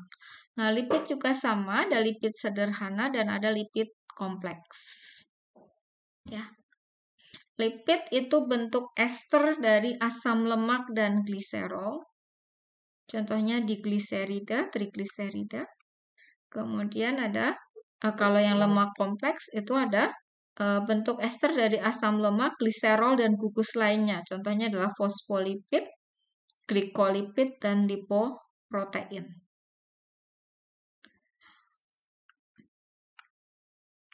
Prekursor, kemudian ini ada prekursor lipid. Prekursor itu artinya pembentuk ya. Kalau misalkan Bapak Ibu kan di apotek ada istilah, oh ini termasuk prekursor. Yang dimaksud prekursor farmasi itu apa? Bahan baku narkotik ya sebenarnya ya. Nah, ini kalau yang kemudian di sini ada istilah prekursor lipid. Prekursor lipid ya berarti adalah bahan baku lipid. Nah, bahan baku lipid itu berupa asam lemak, gliserol, steroid, gitu ya. Itu. Jadi nanti kalau ini tergabung asam lemak tergabung atau tergabung dengan gliserol itu membentuk yang namanya lipid. Gitu. Lipid itu nama lainnya lemak ya Bapak Ibu. Kemudian Bapak Ibu mungkin tahu bedanya lemak dengan minyak.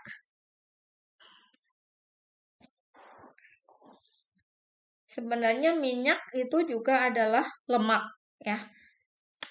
Lemak, tapi lemak yang berwujud cair. Jadi itu sebenarnya bedanya hanya secara fisik gitu ya.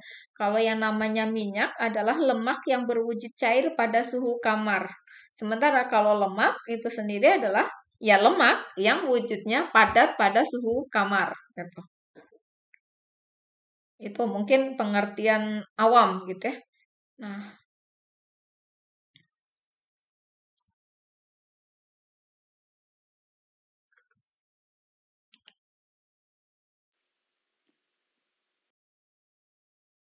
Oke, albumin di apotek ya dipakai untuk kebutuhan pasien dengan masa penyembuhan pasca operasi.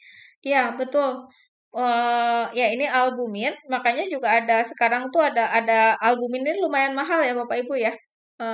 Ya, kalau orang-orang yang kekurangan albumin tadi ketika ada obat-obat yang harusnya terikat pada protein plasma yang tinggi, jadi orang yang albuminnya rendah itu maka dia akan cenderung mudah keracunan obat. Contohnya obat apa ya? Ada obat yang kan obat-obat itu punya terikat pada protein plasma ya. Jadi obat itu tidak boleh semuanya dalam bentuk bebas. Ketika seseorang minum obat sementara kadar albuminnya rendah, maka obatnya itu akan berada dalam bentuk bebas. Lebih banyak yang berada dalam bentuk bebas. Ketika obatnya banyak dalam bentuk bebas, padahal harusnya dia lebih banyak terikat pada albumin atau protein plasma, maka dia akan lebih mudah keracunan gitu ya atau toksik ya. Obatnya akan lebih mudah memberikan efek toksik. Maka kalau kayak gitu diperlukan suplemen albumin gitu ya. Di infus ya, bentuknya infus ya Bapak Ibu ya, albumin itu. Walaupun sekarang juga ada yang suplemen yang apa sih dari ikan apa ya? Ikan gabus. Iya, ikan gabus ya. Bentuknya kapsul. Bentuknya kapsul Kapsul ya. juga ada, Bu. Ya. Ya udah ada yang kapsul. Kalau yang injeksi itu bukan injeksi ya apa? Octalbin, infus Octalbin. Infus ya. Octalbin ya, betul. Octalbin. Berapa ya harganya? Rasanya itu mahal ya, Bu ya. Saya udah lupa. 1.500.000. Saya dulu di rumah sakit udah tahun berapa ya? Tahun 2010-an lah ya. Itu ya, Octalbin ya, itu dari gabus cuman titernya rendah kan ya Bu ya kalau yang pakai itu ya, pakai apa namanya yang pakai kapsul itu ya, pakai kapsul ikan itu ya. Tip albumin. Ya jadi meningkatkan kadar albumin dalam darahnya lebih lama gitu ya dibandingkan dengan yang langsung diinfuskan gitu kan ya. Oke. Bu izin bertanya, saya kalau beli susu formula suka dilihat apa ini? Suka dilihat komposisinya. Nah, di sana ada rincian laktosa, sukrosa, fruktosa, dan lain-lain. Nah, yang baik itu harus bagaimana? Manakah yang harus seminim mungkin kadarnya, yang lebih banyak manfaatnya, yang bagaimana? Oke. Nah, ya, ini kalau ngomongin laktosa, glukosa, itu kan sebenarnya gula semua ya, ini pemanis semua gitu. Kenapa kok misalkan glukosanya gulanya kenapa nggak gula asli dari susunya misalkan ya. Nah, ya ini hubungannya dengan rasa ya, karena orang ini kan produk untuk dijual gitu ya. Nah, sebenarnya sih kalau misalkan mau mana yang minim, ya ini kembali lagi ke pandangan pribadi juga ya, mungkin Bapak Ibu ya. Mungkin gulanya sih sebaiknya diminimalisir ya, artinya laktosa, sukrosanya, fruktosanya diminimalisir. Meminimalisirnya kayak gimana? Nanti perhitungannya sebenarnya ada angka, kan ada persen AKG ya, angka kecukupan gizi gitu ya. Nah, itu harusnya dilihat dari situ. Tapi saya juga bukan tipe ibu yang sedemikian telitinya gitu ya, bisa ngitung, oh ini harusnya kalau persen AKG kan orang tuh 2000 kalori per hari gitu ya. Berarti laktosanya tuh harusnya berapa miligram dari susu, berapa miligram dari makanan, berapa miligram dari yang lain gitu ya. Nah, itu cuman ya secara prinsip mungkin sebaiknya gula-gulanya ini atau karbohidratnya agak dikurangi. Tapi iya ini saya mungkin pandangan pribadi ya Bu ya, kalau untuk susu formula. Saya itu bisa dibilang mungkin Bapak Ibu pernah dengar ya istilah ini bisnis gitu ya. Kalau susu formula semakin banyak komponennya semakin mahal gitu ya. Iya nggak? Ya. Ya. Kenapa kok bisa seperti itu? Saya dulu mikirnya gini, kan ini katanya susu sapi. Komponennya kan bisa berubah tergantung makanan sapinya gitu ya. Nah, saya malah justru saya sempat diskusi dengan yaitu orang yang kerja di produsen susu gitu ya. Sebenarnya susu itu ya kayak susunya sendiri, serbuk susunya itu sebenarnya udah nggak ada gizinya. Jadi kalau misalkan kita bilang ini dari susu sapi Australia, dari susu sapi New Zealand, saya pikir sama aja sebenarnya. Tinggal apa yang kita tambahkan berikutnya. Karena Bapak Ibu harus tahu sebenarnya vitamin A-nya, vitamin B-nya, AA kan suka ada ya di susu itu ada AA, DHA itu kan asam-asam lemak gitu. Semuanya adalah ditambahkan Bapak Ibu. Ditambahkan gimana ya, artinya mereka ada vitamin A, kan vitamin A ada zatnya, oh ketika kita produksi sekian saya tambahkan sekian vitamin A. Jadi gizinya itu sebenarnya bukan dari susunya, bukan dari produk susu alami dari sapinya gitu. Sapinya itu sebenarnya kalau kita proses dari susu itu kan cair, udah sekian kali mengalami proses pemanasan, kemudian dimasak, disterilisasi dan lain sebagainya, itu gizinya sebenarnya udah nol. Itu hanya sebenarnya nggak ada, saya sampai pernah bilang sebenarnya apa bedanya kita bikin ada tepung, kasih gula sampai rasanya manis, kemudian saya tambahin vitamin A, vitamin B, vitamin C dan lain sebagainya, AA, DHA, linolenat, linoleat gitu kan ya. Nah, itu sebenarnya harusnya sama gitu. Hasilnya sama sebenarnya. Itu pengakuan dari produsen susu ya. Iya Bu, sebenarnya semuanya itu dari premixnya. Makanya harga susu mahal itu adalah berapa banyak komponennya. Kalau kita ngomong dari susu aslinya, mungkin komponennya tidak akan selalu bisa di-adjust gitu ya, nggak akan bisa selalu ditentukan bahwa konsisten gitu ya, setiap 100 mg maka isi vitamin A-nya segini, vitamin C-nya segini. Itu mungkin bahan pertimbangannya, bahan berpikir lagi gitu ya tentang susu ini. Kemudian mungkin ada ibu-ibu juga dulu teman saya itu dia nggak mau ngasih ASI. Alasannya apa? Karena kalau ASI itu kan tergantung makanan kita gitu ya. Kita makan apa gizinya dari situ gitu ya, dari makanan kita. Nanti nggak akan sesuai dengan ukuran angka kecukupan gizi anaknya. Tapi beda kalau dia ngasihnya susu formula udah bisa dihitung. Saya ngasih sekian sekian cc sapi, cc susu sekian kali dalam sehari, maka berarti kandungan gizinya sekian, bisa dihitung dengan tepat kata dia gitu. It's okay lah, itu ya pendapat gitu ya, itu mangga. Tahu anak bapak ini pintar bakatnya di atletik, ya. Walaupun di akademiknya rendah, tapi di atletiknya bagus. Oke. Ya itu mungkin pendapat saya, tapi Bapak Ibu tidak harus sependapat dengan saya. Itu tadi soal susu mungkin itu pendapat pribadi ya berdasarkan berpikir saya gitu. Izin bertanya Bu. Iya, mangga Pak. Itu asam lemak itu dibedakan menjadi asam lemak jenuh dan asam lemak tak jenuh. Ya betul.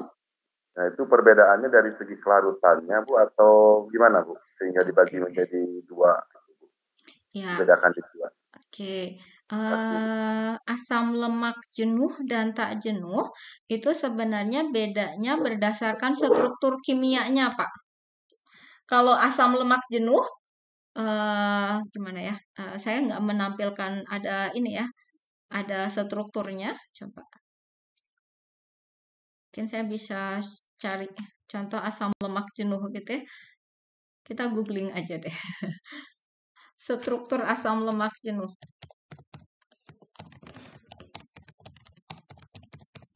Nah, asam lemak jenuh itu sebenarnya ini ya ikatan.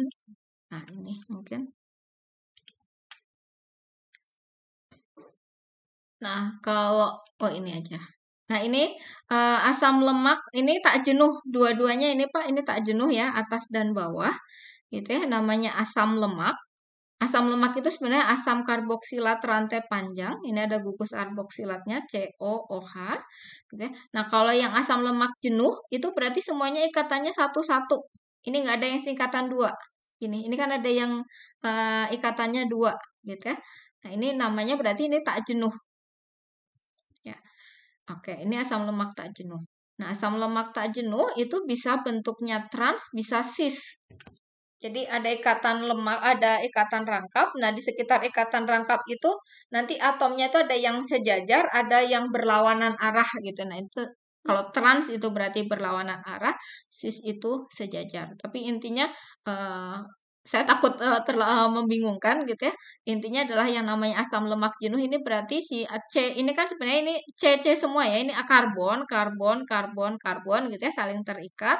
Nah, ini ikatannya tunggal, satu-satu semua. Kalau yang jenuh udah jenuh semua, udah jenuh itu udah nggak ada yang rangkap. Kalau ini ikatan rangkap, ini berarti tak jenuh gitu. Nah, selama ini kan di masyarakat selalu berpikirnya bahwa asam lemak yang baik itu adalah asam lemak yang jenuh atau tak jenuh ya? Yang tak jenuh ya, asam lemak yang baik adalah asam lemak tak jenuh. Benar, kalau itu asam lemaknya masih yang asam lemak yang alami, artinya asam lemak yang memang ada di lingkungan, atau asam lemak yang cis, ya, yang baik itu yang konfigurasinya cis. Kenapa? Contohnya asam lemak tak jenuh, yang baik ya tadi, yang di susu itu suka ada di iklan susu itu ada mengandung AA, DHA, omega 3 itu semuanya adalah asam lemak. Asam lemak tak jenuh ya Bapak Ibu ya ada AA. AA itu arachidonic acid atau asam arachidonat. Kemudian DHA, docosa hexaenoic acid gitu ya. Itu asam-asam lemak tak jenuh. Itu memang asam-asam lemak yang sangat kita butuhkan untuk fungsi tubuh kita. Gitu. Nah, sementara kalau asam lemak yang jenuh itu biasanya asam lemak yang jenuh itu lebih mudah memadat ya. Jadi makanya asam lemak jenuh itu banyak pada hewan ya, asam lemak pada hewan.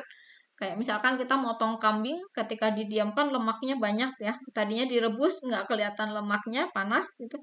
Tapi ketika dingin dia langsung banyak kumpalan-kumpalan lemak. Nah, itu berarti itu adalah asam-asam lemak tak jenuh.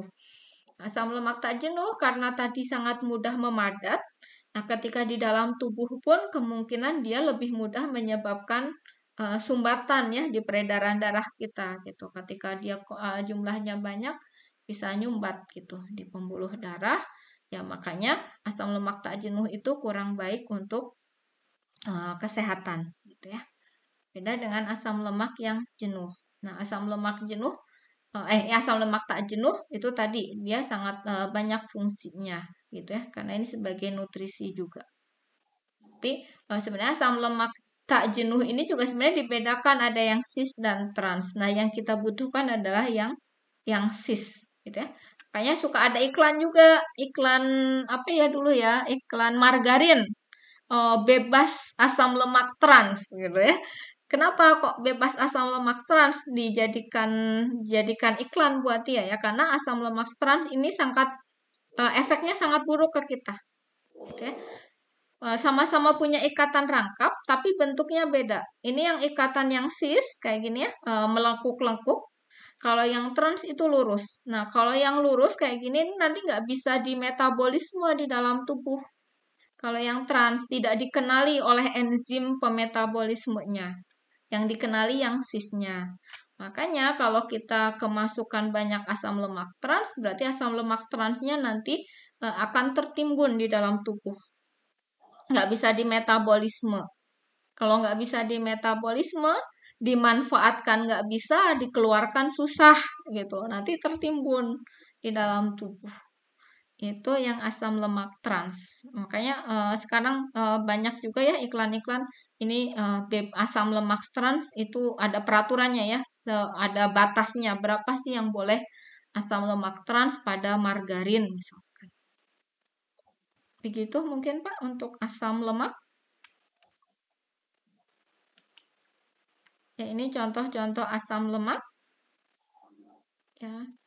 Nah, istilah omega 3 itu juga itu asam lemak ya Bapak Ibu ya. Kalau sering ngomongin mengandung omega 3. Kayak sekarang misalkan orang-orang yang terpapar COVID-19 itu sebaiknya mengkonsumsi omega 3. Makanya disarankan mengkonsumsi telur misalkan. Nah, itu karena kaya omega 3. Omega 3 itu adalah asam lemak tak jenuh cis ya, konfigurasinya cis. Itu mungkin ini yang asam lemak.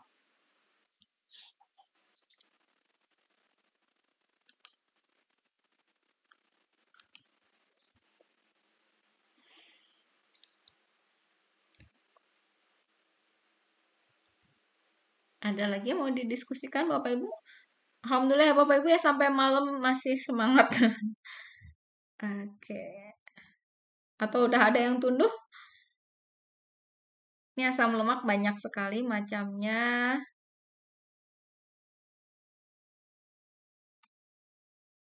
Ini kalau praktikum biokimia ya. Kalau biokimia itu ada, ini sekedar pengenalan aja lah ya. Karbohidrat, ya analisis. Jadi untuk mengetahui apakah dalam makanan kita mengandung karbohidrat atau tidak, itu ada tes-tesnya ini, tes MOLIS, tes KI atau PATI, kemudian ada tes Barfoot, Seliwanov, Benedict, tes Bial, maka di ini hasilnya seperti ini gitu ya. Misalnya di tes MOLIS, semua karbohidrat itu akan menunjukkan hasil reaksi MOLIS. Oh ya, kemudian ini yang sangat menarik nih. Bapak Ibu mungkin pernah dapat baca di Facebook ya. Kalau dulu saya dapatnya di Facebook saya itu ada mie kemudian dicelupkan ke betadine. Ada yang pernah lihat itu? Katanya percobaan sangat berbahaya.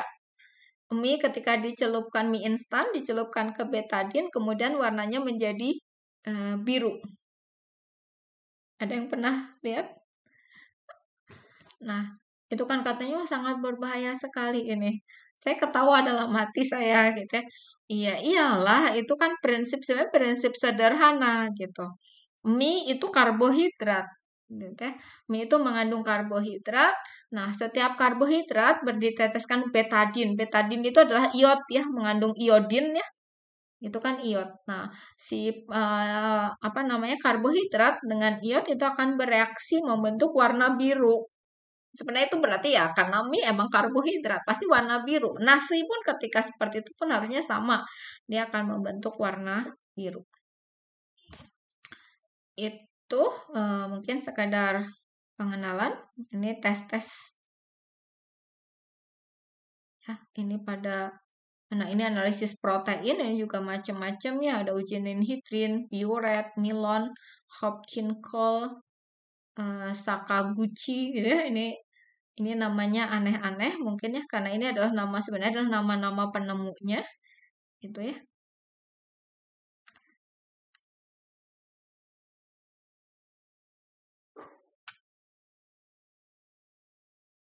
Mungkin itu Bapak Ibu sekalian, ya harapan saya apa yang saya sampaikan ini bermanfaat, mendorong rasa ingin tahu Bapak Ibu sekalian. Bukan bermaksud untuk menambah ruwet pikiran Bapak Ibu ya. Gitu.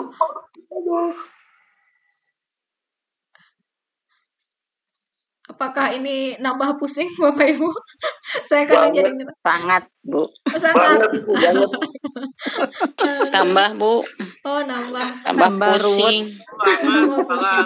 Banyak yang dipikirin. Iya, banyak yang dipikirin ya. Oke, nikmatin aja Pak. Saya kadang-kadang belajarnya ya, coba cari nikmatnya gitu ya. Ya, setidaknya kebayang nanti, saya makan nasi, nasi itu karbohidrat gitu ya, ada telurnya mungkin, ada proteinnya. Ada protein. Gitu. Nanti coba nanti sambil menghayalkan gitu, ini apa nasib nasi setelah masuk ke perut saya gitu ya, nanti jadi apa gitu ya.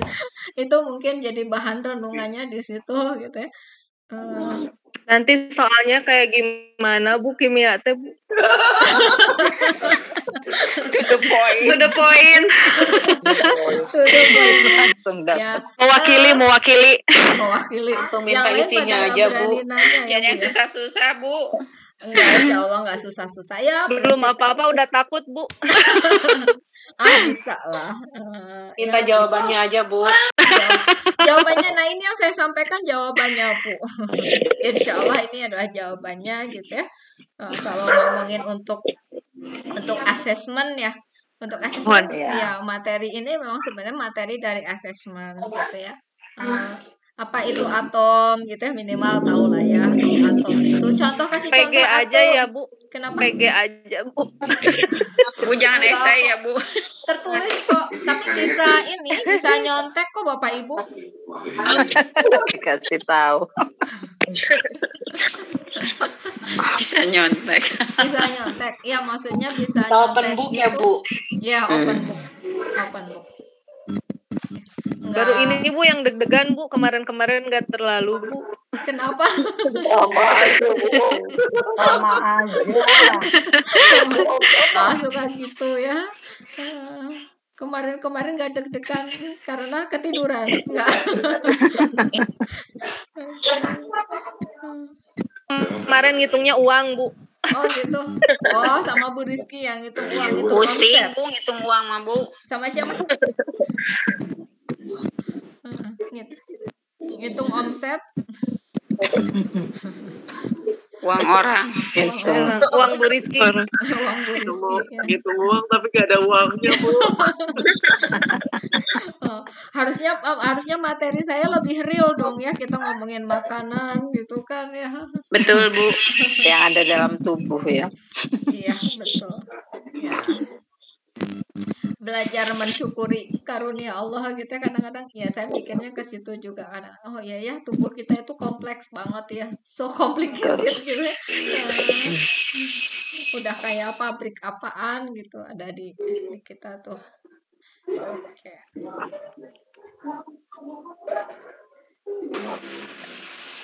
Si Mameng ada jika naon hideung. Oke, sudah jam 21.18 menit. Apakah masih ada yang mau didiskusikan Bapak Ibu? Jika tidak mungkin sudah malam, jadi mungkin waktunya Bapak Ibu dan saya juga istirahat gitu ya. Enggak? Kalau tidak ada, ini ada. Bu, soalnya nggak ada tentang reaksi atau hitung molaritasnya. Oh, jadi malah ngasih ide ini, gitu ya. Jangan. Nggak, Bu, insya Allah mudah kok. Kalaupun ada perhitungan toh tidak, bisa open book sih sebenarnya, bisa belajar. Kita kan rekognisi ya, tidak benar-benar menguji banget merekognisi itu ya, mengulang gitu ya, mengulang masa lalu. Jadi bawa happy aja lah. Kita kan sekarang imun boosternya ya, ini anggap aja imun booster juga gitu ya, kita happy aja bisa kurang. Insya Allah mah semuanya terlewati. Amin. Kan jadi mahasiswa itu status yang menyenangkan.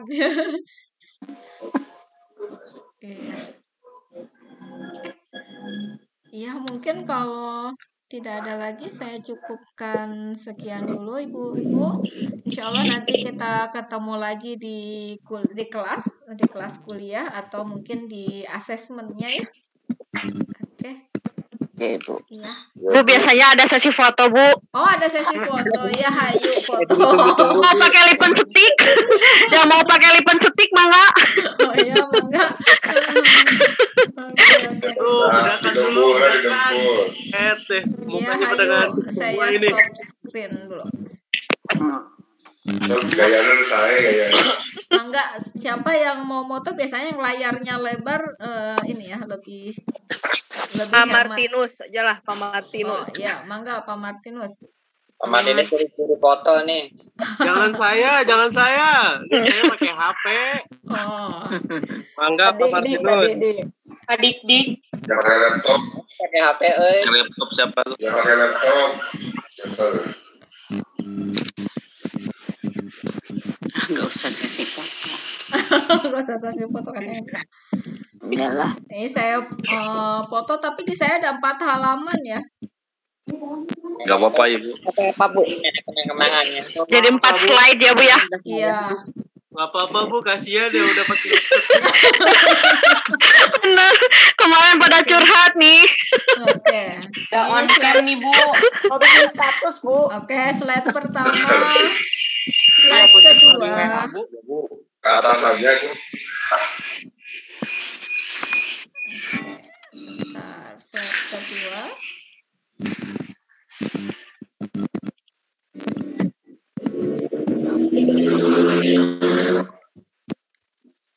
Berikutnya slide ketiga. Entah ada di mana Bapak Ibu sekalian. Iya. Ikut aja ikut. Biarin aja.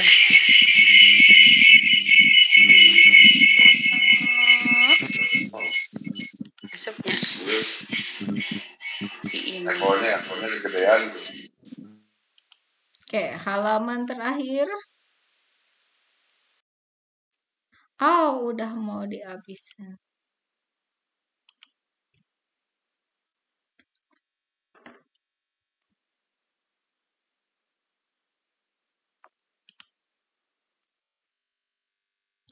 Ada yang belum dipakai lipstick. Kayak ngomongnya lipstick. Udah luntur, Pak. Udah luntur. Oke, ini yang keempat. Siap-siap tidur ini. Oke, sudah. Ibu, nanti saya coba share ke ini ya. Pak Eri belum pakai lipstick, Pak Eri. Hanya eyeshadow, Abi mah. Oke, ya sudah saya fotokan. Insya Allah nanti saya share di grupnya ya, Bapak Ibu ya. Ya, terima kasih, Bu. Terima kasih semuanya. Terima kasih, Bu. Nuhun, Ibu. Assalamualaikum warahmatullahi wabarakatuh. Terima kasih, Bu. Ya.